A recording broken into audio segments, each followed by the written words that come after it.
వైకుంఠపురం పాఠశాల తరలింపులు నిరసిస్తూ తల్లిదండ్రులు గ్రామస్తులు స్కూల్ ముందు నినాదాలు చేశారు. 3, 4, 5 తరగతులను ఉప్పినివలస మోడల్ స్కూల్ కు తరలించడాన్ని వ్యతిరేకించారు. కెనాల్ హైవే దాటి స్కూల్ కి వెళ్లడం ప్రమాదకరమని తెలిపారు.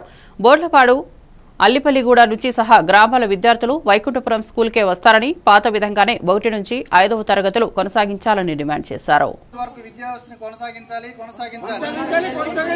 ఫౌండేషన్ స్కూల్ కింద మార్చొద్దు. ఫౌండేషన్ స్కూల్ కింద మా స్కూల్ మార్చొద్దు. వైకుంఠపురం పాఠశాలను యథావిధిగా కొనసాగించాలి. వైకుంఠపురం పాఠశాలను యథావిధిగా 5వ తరగతి వరకు కొనసాగించాలి. ఫౌండేషన్ స్కూల్ కింద మార్చొద్దు.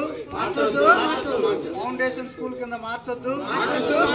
ఆ స్కూల్ ని యథావిధిగా కొనసాగించాలి. వైకుంఠపురం పాఠశాలను యథావిధిగా కొనసాగించాలి. ఇప్పటికైనా విద్యా వ్యవస్థ మార్పు నాంది పలకాలి.